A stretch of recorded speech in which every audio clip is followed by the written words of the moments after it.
ஒரு அடர்ந்த காட்டிற்குள் பல விலங்குகள் வசித்து வந்தன. அங்குள்ள அனைத்து விலங்குகளுக்கும் புலியை கண்டால் ஒரு பயம். தூரத்தில் புலி வருவதை பார்த்தாலே இவர்கள் அனைவரும் பயந்து ஓடுவார்கள். ஒரு நாள் புலி வந்து கொண்டிருக்கும் போது மற்ற விலங்குகள் அந்த புலியை பார்த்து பயந்து ஓடுவதை நரி ஒன்று பார்த்து கொண்டே இருந்தது. அந்த நரிக்கு புலியின் மேல் பொறாமை உண்டு.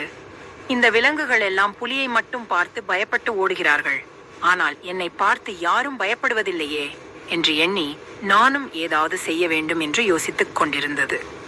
அப்போதுதான் அது முடிவெடுத்தது, நானும் புலியைப் போல் மாறினால் என்னையும் பார்த்து எல்லாரும் நிச்சயமாக பயப்படுவார்கள் என்ற எண்ணத்தில் கொல்லனை நோக்கி அந்த நரி புறப்பட்டது. கொல்லனிடம் சென்று நரி சொன்னது, எனக்கு புலியைப் போல் தோற்றம் வேண்டும், எனவே என் மீது கோடு போடு என்றது. அந்த கொல்லனும் கம்பியை பழுக்க வைத்து அந்த நரியின் மேல் சூடு போட்டான். முதல் சூடு போட்ட உடனே அந்த நரி வலியால் கத்த ஆரம்பித்தது. அந்த நரி கொல்லனிடம் சொன்னது, எனக்கு புலியைப் போல் தோற்றம் வேண்டும், ஆனால் இப்படி வலி இருக்கக்கூடாது, வேறு ஏதாவது செய் என்றது.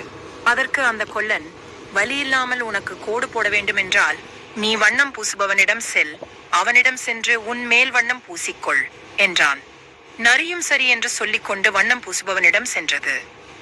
அந்த நரி வண்ணம் பூசுபவனிடம் சொன்னது, எனக்கு புலியைப் போல் தோற்றம் வேண்டும், எனவே என் மீது வண்ணம் பூசிக்கொள் என்றது.